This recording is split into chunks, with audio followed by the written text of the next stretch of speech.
Assalamualaikum warahmatullahi wabarakatuh. Etika komunikasi. Ya sebenarnya kalau pakai istilah etika komunikasi kan rasanya sangat kampus.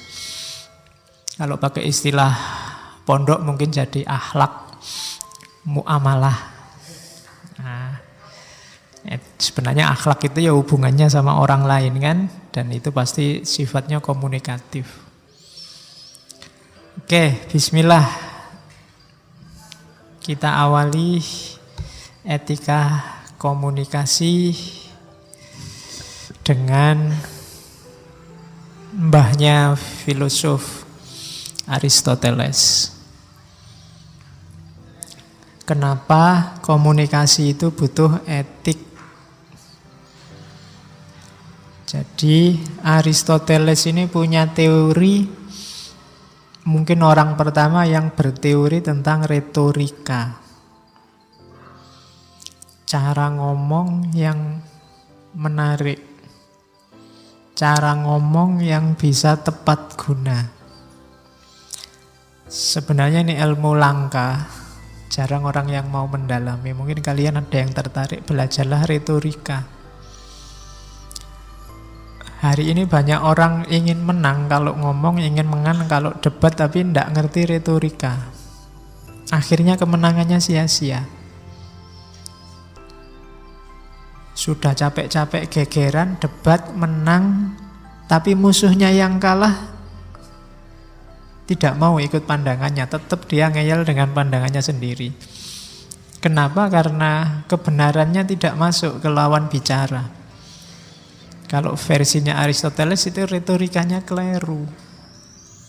Ada orang yang tidak pakai debat, ngomong 1-2 kata bisa merasuk. Orang terpengaruh. Sementara sini yang capek-capek debat sudah menang, kono ya tetap ngeyel. Nah, itu mungkin kita kurang retorika. Hari ini kalau maki-maki kita ahli, tapi dalam hal retorika mungkin kita masih kurang. Katanya Aristoteles, ngomong yang tepat, yang persuasif, yang mempengaruhi, menarik perhatiannya orang, sangunya 3. Sangu itu apa bahasa Indonesia ini? Bekalnya 3. Logos, etos, patos. Etosnya nomor 1. Etos, logos, patos. Ini kayak jagoannya Trimas Ketir. Etos, logos, patos. Etika komunikasi itu etos ini.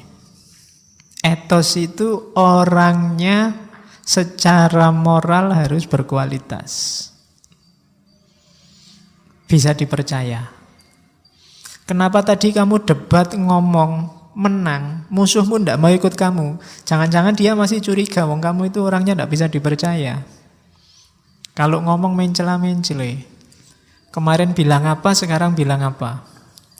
Berarti kamu lemah di etos. Kalau kamu lemah di etos, sebagus apapun pikiranmu, gagasanmu, tidak akan ada orang yang mau mengikuti. Itu etos. Bangun etos. Orang yang etosnya kuat itu biasanya tidak perlu ngomong capek-capek, ngomong 1-2 kata orang akan patuh. Kalau bahasa retorika modern namanya truthworthiness, bisa dipercaya. Kenapa? Karena secara moral dia bagus. Jadi harus punya etos. Kalau belum harus dibangun. Aristoteles ini kan nanti yang pikiran-pikiran akhlaknya banyak diwarisi oleh para filosof muslim. Akhlak itu pembiasaan, harus dibiasakan. Tidak ada orang yang terlanjur tidak jujur ya Pak, tidak ada. Harus dilatih jujur. Saya itu terlanjur pemarah ya Pak, tidak ada terlanjur kalau akhlak. Kalau sekarang watakmu pemarah, dibangun biar tidak ngamuan. Jadi bangun kredibilitas moralmu. Nah, itu sangunya sebelum nanti komunikasi. Kalau orang sudah tidak percaya kamu dulu, ngomong apapun orang ya tidak percaya. Sebagus apapun isinya, sebaik apapun isinya, orang tidak akan mau ikut. Kenapa? Karena lihat kamu yang ngomong. Oh, itu harus dibangun. Ya kayak model kamu kalau tiba-tiba bilang kita harus selalu mendekatkan diri pada Allah. Mungkin orang tidak percaya potonganmu. Modelmu kaya ngono wae kok ngomong mendekatkan diri pada Allah. Kenapa? Kamu harus bangun etos dulu. Kalau nasihati orang jadi soleh, ya kamu soleho dulu. Nanti mungkin waktunya, ini kan mahasiswa baru, waktunya ospek, waktunya pendadaran mahasiswa baru, biasanya kakak kelasnya kan harus rajin belajar. Nek modelnya kakak kelasnya orang lulus-lulus sampai semester 14 ya. Adik kelasmu cuma geleng-geleng, Allah mungkin gitu. Bangun etos dulu. Jadi harus truthworthiness. Bisa dipercaya dirimu seperti apa, nanti kalau menasihati orang, ngomong ke orang lain bisa langsung masuk. Kan ada cerita Mahatma Gandhi, mungkin pernah saya ceritakan tadi ngaji apa. Jadi satu ketika ada ibu-ibu datang ke Gandhi. Ibu-ibu ini sumpek sama anaknya. Dia punya anak, bawa anaknya.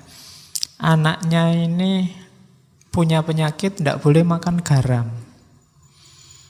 Dinasehati bolak-balik sama ibunya, tidak bisa. Pokoknya dia selalu pinginnya makan garam. Akhirnya dibawa ke Gandhi. Sama Gandhi, wah saya tidak bisa kalau nasihati sekarang, ibu pulang dulu nanti kembali kira-kira 2 minggu lagi. Baru saya bisa nasihati. Akhirnya ditunggu 2 minggu, 2 minggu kemudian balik lagi ke Gandhi. Ini sudah 2 minggu Pak Gandhi, tolong anak saya dinasehati. Nasihatnya simple. Apa bahasa India itu? Pokoknya, nak, mbok kamu jangan makan garam. Cuma kalimat itu aja. Dan besoknya anak ini sudah nggak mau makan garam lagi. Ibunya heran. Kok aneh ya, tak nasihati sampai capek. Nggak jalan-jalan. Gandhi cuma 1 kalimat itu aja jalan. Ditanyain lagi ke Gandhi, Pak Gandhi kok bisa ya sampean ampuh tenan nek nasihati? Katanya Gandhi, enggak. 2 minggu yang lalu waktu ibu datang pertama kali ke sini, saya masih makan garam. Saya yang makan garam, tidak mungkin bisa nasihati anak ini untuk tidak makan garam. Maka waktu 2 minggu ini saya manfaatkan untuk pantang makan garam juga. Setelah 2 minggu mulai mungkin, kalau bahasa Aristoteles tadi, truthworthiness, dia jadi sosok yang bisa dipercaya kalau ngomong melarang makan garam. Sehingga ampuh. Makanya kalau di TV-TV banyak pejabat bilang, mari kita bebas korupsi, kenapa ndak ampuh? Jangan-jangan kan itu. Ya, jangan-jangan masih kesenggol dikit-dikit sama itu. Karena sosoknya sendiri ndak punya etos itu. Maka pertama-tama komunikasi efektif itu bangun etos. Bangun moralitasmu sehingga orang bisa percaya. Yang kedua logos. Etos ini yang kita bahas hari ini. Etika dalam komunikasi. Yang kedua logos. Logos ini masuk akal. Yang kamu omongkan bisa ditangkap orang lain. Itu namanya logos. Ya meskipun mungkin kredibilitasmu tinggi, kalau ngomongin ndak karu-karuan ngawur ya orang paham aja ndak. Gimana mau mengikuti? Dan yang terakhir patos. Patos itu emosi. Jadi tulus dari dirimu sendiri dan bisa mempengaruhi orang yang kamu ajak bicara. Buktinya kamu sukses komunikasi itu di orang yang kamu ajak bicara. Kalau dari kata-katamu orang kemudian jadi terpengaruh. Kalau sedih dia jadi nangis, kalau senang dia jadi ketawa. Ini ada unsur patosnya. emosi terlibat. Ya kayak penceramah itu, kalau penceramahnya semangat, orangnya wah jadi semangat. Kalau ngomongnya kayak saya gini, kelemek-kelemek, kamu jadi ngantuk. Loh itu berarti saya sukses, ada patosnya.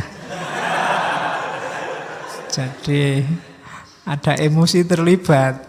Yang sini adem, sana ikut adem, tidur. Oke, jadi itu namanya patos. Jadi komunikasi itu kalau 3 ini terlibat, retorikamu bagus, sudah sukses. Ya nanti ada teori turunannya detail. Kapan-kapan kita ngomong itu ya, tentang retorika selama 1 bulan. Jadi itu etik dalam komunikasi.